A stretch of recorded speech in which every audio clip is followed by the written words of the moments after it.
The conference room on the U.S. horizon was quiet. Too quiet.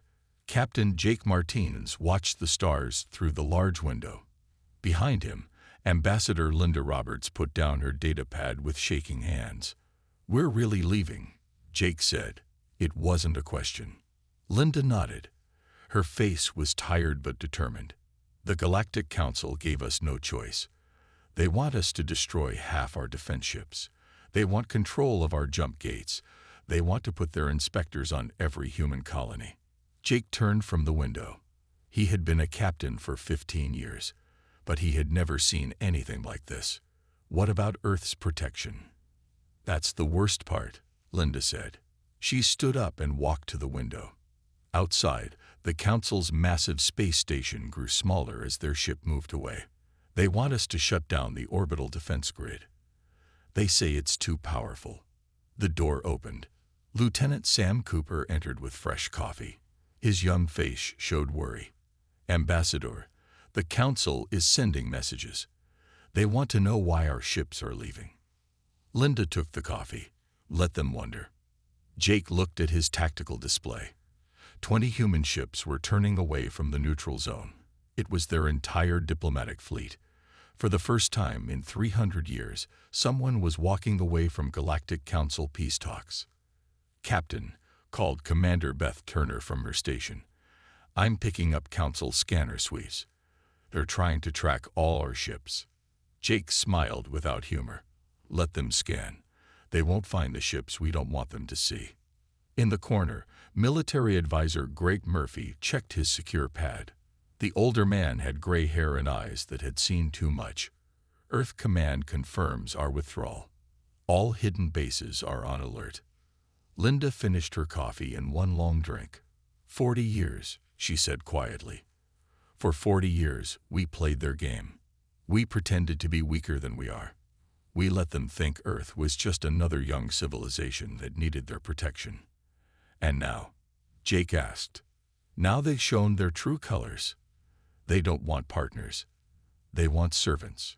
The bridge crew worked in silence. Everyone understood what this meant. The Galactic Council controlled trade routes, technology exchanges, and diplomatic relations for half the galaxy. Walking away meant isolation. But it also meant freedom. "Ambassador," Sam said, reading his screen. "The Council is calling an emergency session. All member species are being summoned." Linda nodded. "Good. Let them talk. While they debate, we'll prepare." Jake gave orders to his navigation officer. "Set course for the Neptune base. Maximum standard speed. No jump drives yet. Let them think that's still our limit." Through the windows, the stars shifted as the ship turned. The Council station was now just a small point of light behind them. Around them, the other human ships formed a protective pattern. Greg Murphy walked to Linda's side. "The Council has no idea what we've built in the outer system. They think our colonies are just mining operations. They believe what they want to believe," Linda replied. "They see humans as children who need guidance. They never ask the right questions." Jake thought about his wife and children on Mars. The Council's terms would have left all human colonies defenseless. Earth's leaders had hoped for fair treatment, for recognition as equals. Instead, the Council had shown their arrogance. "Captain," Beth reported, "all human ships have cleared the neutral zone. We are officially outside Council space." The bridge fell silent again. Everyone knew this moment was historic. Humanity had tried diplomacy. They had come to the table with open hands and honest intentions. The Council had responded with demands for surrender. Now the galaxy would learn that humans had another option. They could stand alone. Jake looked at the stars ahead. "Take us home," he ordered. "It's time to show them who we really are." The U.S. horizon and its escort fleet jumped to light speed, leaving the Galactic Council and their assumptions behind. The age of human submission was over. The age of human strength had begun. High Chancellor Zix Theta stood in the center of the Grand Council chamber. His crystal body flickered with orange light, a sign of deep worry. Around him, Representatives from 50 different species filled the circular room. Everyone was talking at once. Order. Zixtheta's voice boomed through the chamber. The talking stopped. Counselor Krell, give your report. The large reptilian being stood up. His green scales seemed dull under the chamber lights. The humans have completely withdrawn. All 20 of their ships have left the neutral zone. They are not responding to our messages. A wave of whispers filled the room. No species had ever walked away from peace talks before. This must be a negotiation tactic, said Counselor Mora from the Ethereal Collective. Her ghostly form floated near the ceiling. The humans will return when they realize they need us. Elder Vex moved forward.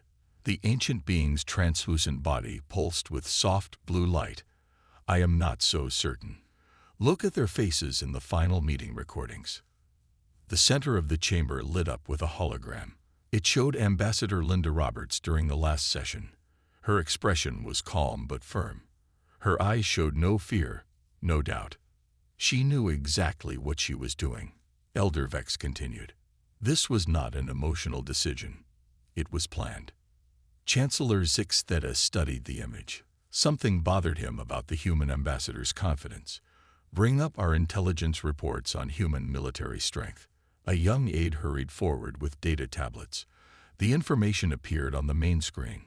According to their data, humans had 6 fleet bases, outdated weapons, and slow ships that needed 3 days to jump between stars. You see, said Commander Threx of the Dominion Fleet. His 4 arms waved at the display. The humans are no threat. They need us for protection against the Void Raiders and the Skarn Empire. But Elder Vex floated closer to the screen. Strange, she murmured. These energy readings from human space don't match their reported technology. Explain, Chancellor Zixtheta ordered. Vex pointed with a glowing finger. Here, near their colony on Kepler 442. Our sensors detected massive power signatures last month. The readings are unusual. Science Advisor Quell stepped forward. The android's mechanical eyes whirred as they focused. These numbers are impossible. No fusion reactor can produce this much energy. The chamber grew quiet. Chancellor Zixtheta felt his crystal form flicker faster. Are you saying our intelligence is wrong? I'm saying we might not know everything about human capabilities, Quell replied carefully. Counselor Krell slammed his tail against the floor. Impossible. We've watched the humans for 50 years. We know their limits. Do we? Elder Vex asked softly. Or do we know only what they wanted us to see? The question hung in the air like smoke. Chancellor Zixtheta called for more data. Screens filled with trade records, diplomatic meetings, and technology exchanges with humans. Everything looked normal. Too normal. Look at this pattern, Vex said, highlighting certain dates. Every time we sent inspection teams to human space, they had technical problems that kept us from seeing certain areas. Coincidence, Krell insisted, but his voice lacked confidence. Commander Threx accessed military files. There's more. 3 months ago, our patrol ships lost track of a human cargo vessel near the Antares Nebula. It just vanished. Ship's malfunction, Counselor Morris said. Space is dangerous. Not like this, Threx continued. The ship disappeared in open space. No debris, no energy signature. One moment it was there, the next it was gone.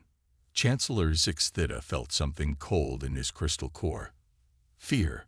How many times has this happened? Threx checked his data. 17 times in the last year. Always human ships. Always in deep space. The chamber erupted in arguments. Some counselors insisted the humans were bluffing. Others demanded immediate military action. A few, like Elder Vex, suggested they had made a terrible mistake. Enough. Chancellor Zixtheta commanded. We need facts, not guesses. Send scout ships to observe human space. Quietly. As the council members filed out, Elder Vex lingered. Chancellor, she said softly, what if the humans didn't come to us as supplicants? What if they came as equals? testing whether we were worthy partners. Chancellor Zix Theta's crystal form dimmed. Then we may have just failed that test. Outside the chamber, the galaxy continued its ancient dance, but something had changed. The Galactic Council, masters of known space for millennia, had just discovered they might not know everything after all. Deep beneath the Rocky Mountains, Earth's strategic command buzzed with activity. General Amy Chen stood before a massive holographic display. Red and blue dots moved across a map of human space. Each dot was a ship, a base, or a weapons platform. "Give me a full status report," Amy ordered. Her voice was calm, but her eyes were sharp. Colonel Dan White stepped forward. He was a tall man with broad shoulders and steady hands. "All hidden facilities are now active, General. The Titan shipyards have increased production to maximum capacity. We'll have 40 new battle cruisers ready in 6 months." Amy nodded. "What about the asteroid bases?" "Sarah's base is fully operational," Dan reported. "The mining operations were a perfect cover.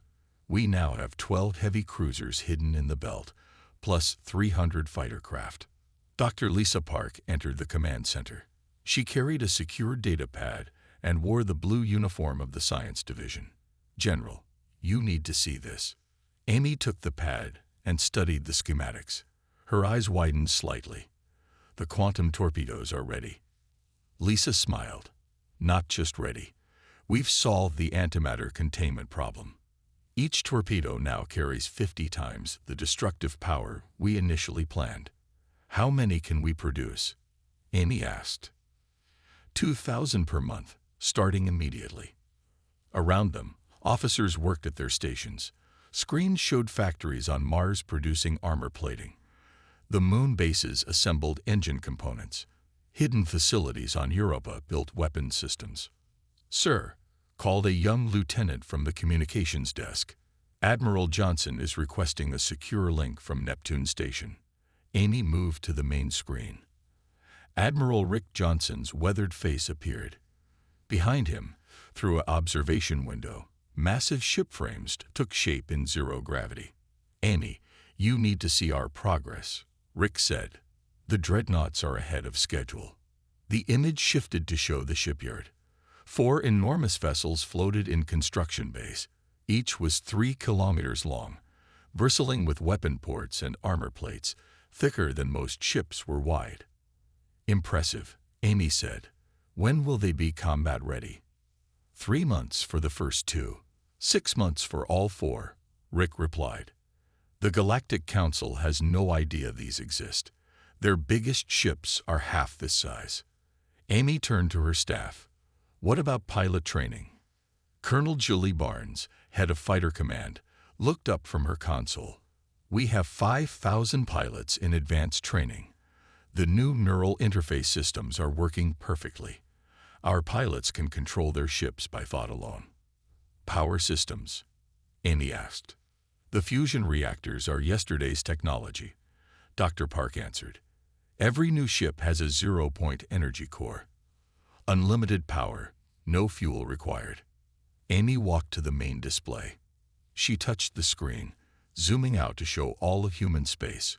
Green dots marked the public colonies everyone knew about. But now yellow dots appeared, showing the hidden bases. There were hundreds of them. "For 40 years, we prepared," Amy said quietly. "While the Council thought we were struggling with basic technology, we leap ahead in secret." "Why didn't we reveal our strength earlier?" asked a junior officer. Amy turned to face the room. "Because we hoped for peace. We wanted to join the galactic community as friends. But the Council showed their true nature.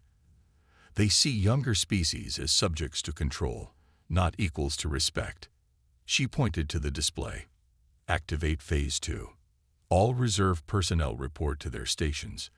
Begin loading the quantum torpedoes onto our fastest ships." Across human space, the mobilization continued. On Pluto, massive doors opened in what appeared to be ice mining facilities. Sleek warships emerged, their hulls made from metals unknown to the rest of the galaxy. In the asteroid belt, dormant stations came to life. Defense platforms powered up, their weapons tracking systems going active. Minefields activated around jump points. On Earth itself, citizens went about their daily lives.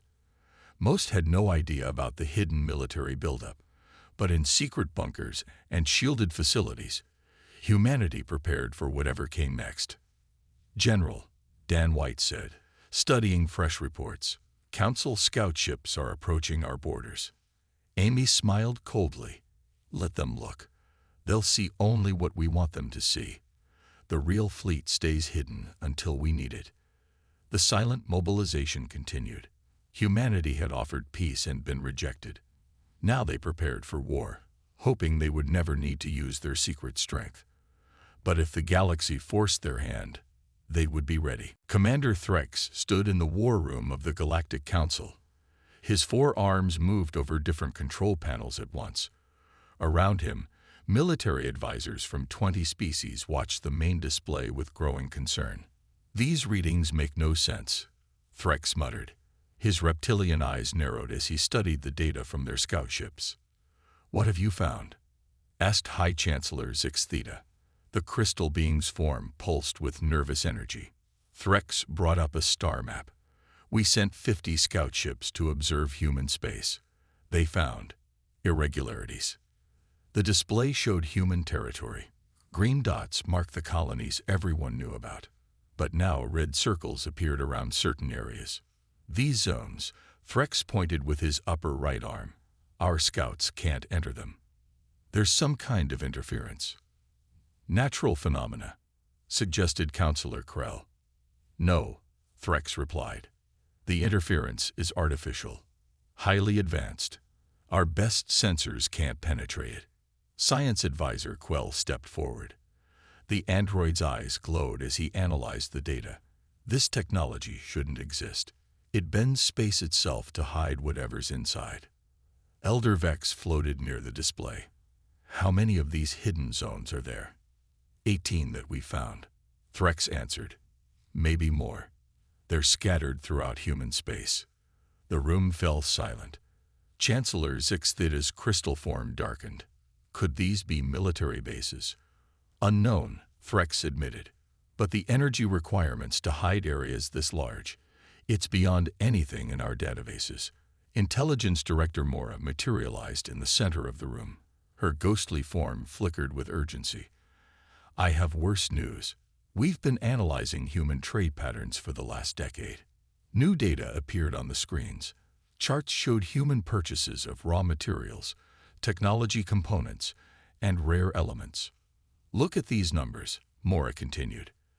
They bought enough trilithium to power 1,000 ships, enough hull plating to armor a fleet, enough rare crystals to build 10,000 advanced computers. Where did it all go? Chancellor Zix Theta asked. That's the problem. It disappeared into human space and never appeared in any of their known facilities. Counselor Krell's tail swished angrily. This is impossible. We have observers on every major human world. Do we? Elder Vex asked quietly. Or do we have observers where the humans wanted us to watch? Threx called up more data. There's something else. 3 days ago, our deep space monitors detected an energy spike near the Orion Nebula. The signature matched theoretical predictions for. He paused, his scales turning pale. For what? Chancellor Zix Theta demanded. For dimensional folding.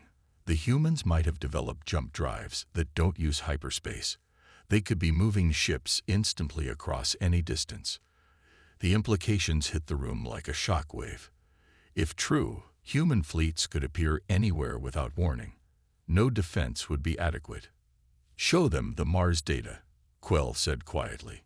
Threx hesitated, then displayed new information. Our geological survey of Mars from 10 years ago showed normal tectonic activity. But last month's scans revealed something different. The screen showed Mars with strange patterns beneath the surface. These aren't natural formations, Quell explained. They're artificial structures, massive ones, built deep underground where our satellites couldn't detect the construction. Chancellor Zix Theta felt his crystal core trembling. How extensive? Based on the seismic data, these underground facilities could house millions of people or thousands of warships. The war room erupted in fearful discussions. Military advisors calculated scenarios. Scientists debated possibilities. Politicians worried about their positions. Admiral Zara of the Void Fleet raised her voice above the chaos. We need to prepare our defenses. If the humans have been hiding this level of technology, they haven't just caught up with us. Elder Vex finished. They might have surpassed us entirely. Chancellor Zix Theta called for order. Double our border patrols. Activate reserve fleets. And send a message to Earth. We need to reopen negotiations. What if they refuse? Asked Councillor Krell. The Chancellor's crystal form dimmed to almost black. Then we'll learn exactly what humanity has been hiding, and we may not like the answer. As the Council scrambled to respond, their comfortable assumptions about human weakness crumbled. The predator they thought they had caged might have been a sleeping giant all along, and now it was awake. The Council's emergency session began with silence. Every representative stared at the main display, unable to speak. The footage playing showed something impossible. A human destroyer, the U.S. Phoenix, hung motionless in space. Then, without warning, it vanished. No flash of light, no hyperspace window, no energy trail. One moment it existed, the next it was gone. The footage switched to another location, 50 light-years away. The same ship appeared instantly, as if it had always been there. "This can't be real," whispered Councillor Krell. His usual arrogance had vanished. Science Advisor Quell moved to the display. "I verified the footage 12 times. It's authentic.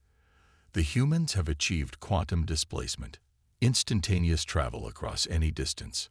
High Chancellor Zix Theta's crystal form flickered rapidly. "How long have they had this technology?"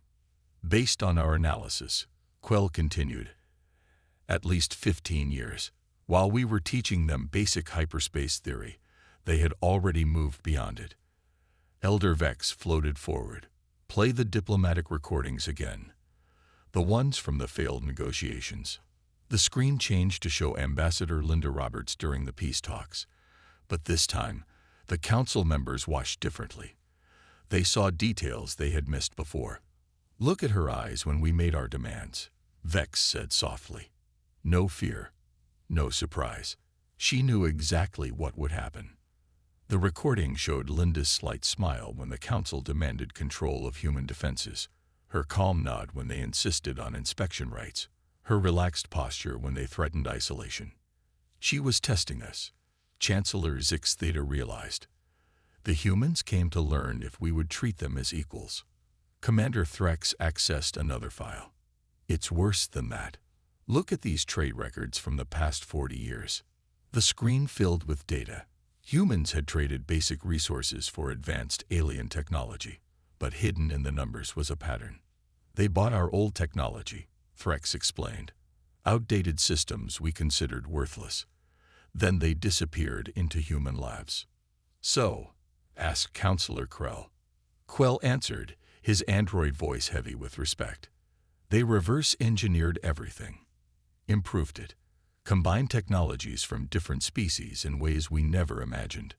The display showed human ships using hybrid systems. Vortanian shields merged with Dominion weapons. Ethereal sensors combined with Skarn engines. But everything was enhanced beyond the original designs. They learned from all of us," Elder Vex said. "Took the best of each civilization and made it better." Intelligence Director Mora appeared with urgent news. "We've decoded some human military communications. They have code names for secret projects. Prometheus, Pandora, Olympus. Each represents technology we can't understand." "Show them the Europa data," said a nervous aide. The screen displayed one of Jupiter's moons. Deep beneath the ice, massive structures sprawled for hundreds of kilometers. "This is just one facility," Mora reported. "They have similar bases on 12 other moons, all hidden, all built without our knowledge." Chancellor Zix Theta called up population data. The human census claims 11 billion people. But if these hidden bases are populated, the real number could be double that. Quell finished. Maybe triple. The room grew cold with fear. Counselor Krell's voice shook. What else are they hiding? Admiral Zera accessed fleet positions. Their public navy has 200 ships, but based on facility sizes and resource consumption. She paused, recalculating the numbers. They could have thousands, all with quantum displacement, all with hybrid technology. Chancellor Zixtheta slumped in his position. We threatened them, demanded their submission, treated them like primitives. And they let us, Elder Vex said quietly. They wanted to see our true nature. We showed them arrogance and domination. The main screen switched to a live feed. Human space looked the same as always. Peaceful colonies, trading posts, research stations, but now the council knew it was all a facade. What do we do? Someone asked. Chancellor Zixtheta straightened. We learn humility. We apologize. And we hope humanity is more forgiving than we were. But deep in his crystal core, he feared it was too late. The humans had seen the council's true face, and they had prepared accordingly. Panic spread through the Galactic Council like wildfire. Member species called emergency meetings on their homeworlds. Military fleets changed positions. Trade routes shifted. Everyone wanted to be ready for whatever humanity might do. On the Vortanian homeworld, Prime Minister Kellex dissolved his war council. Cancel all aggressive plans, he ordered. If humans can appear anywhere instantly, our defenses are meaningless. The Skarn Empire, known for their brutal expansion, quietly pulled back their border fleets. They moved ships away from human space, hoping to avoid provocation. In the council chambers, High Chancellor Zixtheta received hourly reports. Each one brought worse news. The Meridian Trade Alliance has suspended all contracts with council species, reported Economic Advisor Tren. They're waiting to see what humans do next. 30% of our automated factories have stopped, added Industrial Chief Morak. Human companies provided critical components. Without them, production fails. Chancellor Zixtheta's crystal form pulsed with frustration. How did we become so dependent on a species we considered primitive? Elder Vex answered softly. They made themselves essential slowly. While we focused on their apparent weaknesses, they wove themselves into our economy. Communications Officer Drix rushed in. Chancellor, the humans are responding to our requests for new negotiations. The main screen activated. Admiral Rick Johnson appeared, sitting in a simple office. His face was calm but serious. Chancellor Zixtheta, Rick began. Earth has received your messages. Ambassador Roberts will speak with you. Linda Roberts entered the view. She looked exactly as she had during the failed negotiations. Calm, confident, in control. Ambassador, Chancellor Zixtheta said quickly, we must discuss the misunderstanding. The Council wishes to reconsider its position. Linda smiled slightly. Misunderstanding. There was no misunderstanding, Chancellor. Your terms were quite clear. You wanted humanity as subjects, not partners. We were hasty, the Chancellor admitted. Perhaps we can negotiate new terms. The time for negotiations has passed, Linda replied. You showed us how the Council treats younger species. That lesson won't be forgotten. Counselor Krell leaned forward. Are you threatening us? No, Linda said simply. We're choosing isolation. Human space is now closed to Council vessels. Our companies are withdrawing from your markets. We'll develop alone. The economic implications hit the Council like a hammer. Without human technology, trade goods, and innovation, many systems would struggle. Please, Chancellor Zixtheta said, his pride crumbling. The galaxy benefits from cooperation. Don't punish all species for our mistake. Linda's expression softened slightly. We don't seek punishment, Chancellor. But trust, once broken, is hard to rebuild. What would it take? Elder Vex asked. What terms would humanity accept? Linda paused, seeming to consider. Full equality. No inspections, no oversight. Recognition as a sovereign power with all rights of council membership, and a formal apology to Earth's government. The council members looked at each other. These terms gave humans everything they had originally wanted. We accept, Chancellor Zix Theta said slowly. It's too late for the old terms, Linda replied. Now we need guarantees. Treaty changes that prevent the Council from ever again trying to dominate younger species. Protection for all developing civilizations, and Council technology shared freely with all members. The demands were revolutionary. They would change the fundamental structure of galactic politics. That's impossible, protested Councillor Krell. Linda shrugged. Then we have nothing to discuss. Humanity will chart its own course. Wait, Chancellor Zix Theta called out. We'll consider your proposals. Give us time. You have 1 month, Linda said. After that, human space remains permanently closed. The transmission ended. The council chamber exploded in arguments. Some species supported the changes. Others resisted losing their advantages. But beneath all the debate lay fear. Fear of human technology.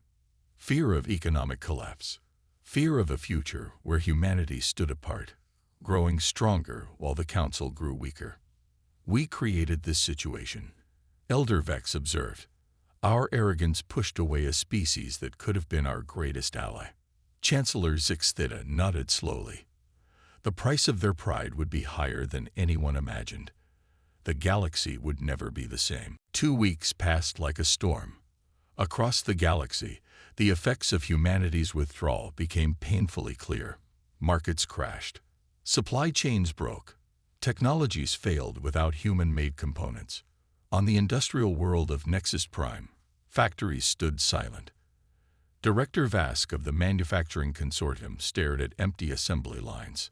40% of our products need human parts, Vask reported to his board. Without them, we can't build anything complex. Similar scenes play out everywhere. The ethereal collective's quantum computers crashed without human software updates. The Dominion fleet discovered their best weapons systems relied on human-designed circuits. In the council chambers, emergency sessions ran day and night. Chancellor Zix Theta hadn't left the building since humanity's ultimatum. Geneva Station has gone dark, reported Commander Threx. It was our main trading post with humans. Now it's empty. Economic Advisor Trend's tentacles drooped with exhaustion. We've lost 30% of galactic GDP in 2 weeks. Some smaller civilizations face complete economic collapse. The main screen showed formerly hidden human installations, moon bases, asteroid facilities, and deep space stations had revealed themselves. Each bristled with weapons and shields beyond anything the Council possessed. They're not hiding anymore, observed Elder Vex. They want us to see their true strength. Science Advisor Quell analyzed the revealed bases. Conservative estimates suggest humanity has at least 5,000 capital ships. Their smallest destroyer outguns our best battlecruiser. Councillor Krell slammed his tail in frustration. This is extortion. They're forcing us to accept their terms. No, said Elder Vex quietly. They're showing us the cost of our own arrogance. We created this situation. Trade Minister Ixion displayed shipping data. Human corporations provided 60% of advanced medical supplies. Hospitals on 12 worlds report critical shortages. The numbers were devastating. Humans had quietly become essential to galactic civilization. Their withdrawal left gaps that couldn't be filled. Look at this, said Intelligence Director Moore. She showed a map of human space. They've activated something called the Aegis Network. Energy shields that cover entire star systems. The implications were clear. Even if the Council wanted to force the issue militarily, they couldn't. Human defenses were impenetrable. There's more, Mora continued. We've detected human ships in deep space, regions we thought were empty. They'd been exploring far beyond our borders. Chancellor Zix Theta felt his crystal form crack from stress. What have they found out there? Unknown, but they've made contact with species we've never encountered. The humans might have allies we don't know about.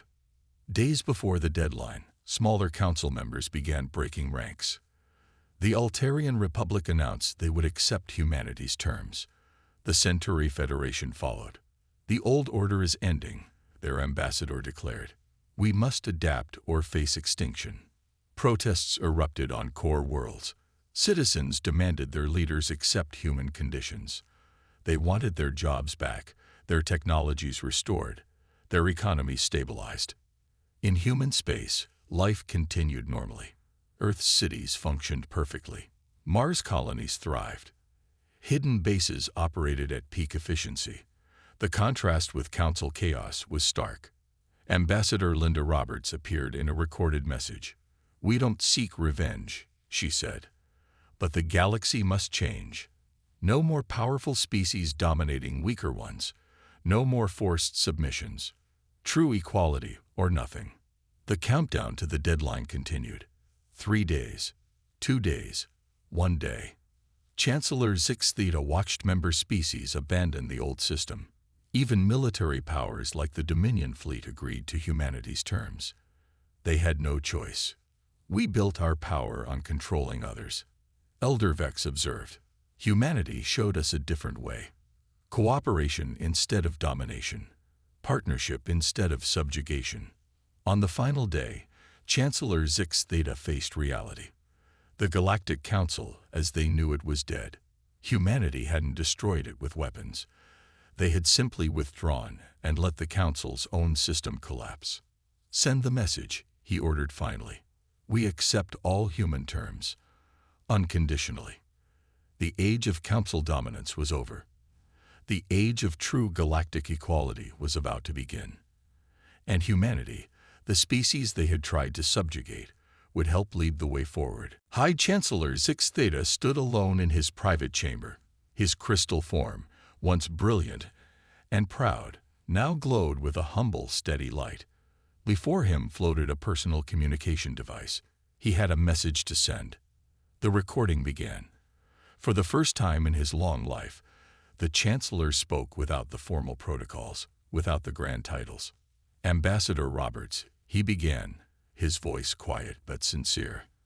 "I speak not as High Chancellor, but as Zix Theta, a being who has learned a difficult truth." He paused, gathering his thoughts. "We approached humanity with arrogance. We saw your patience as weakness, your diplomacy as submission.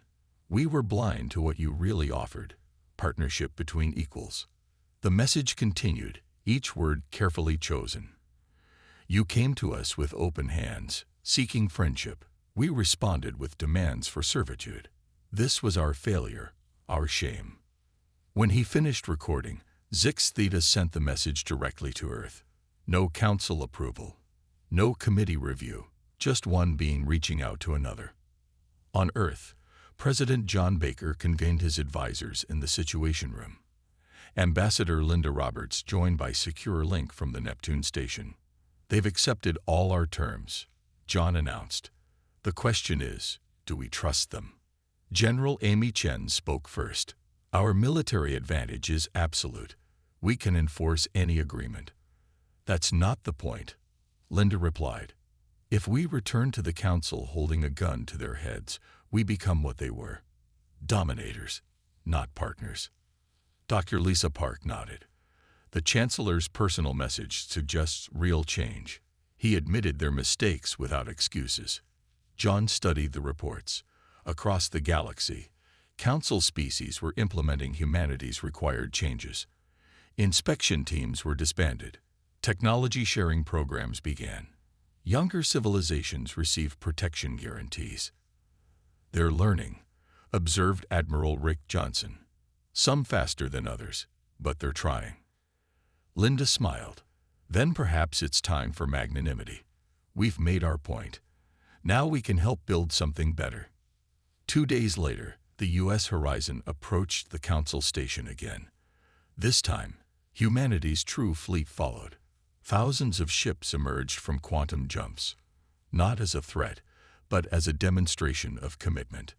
Captain Jake Martinez watched the alien vessels, where once they had postured aggressively, now they waited respectfully. The change was remarkable.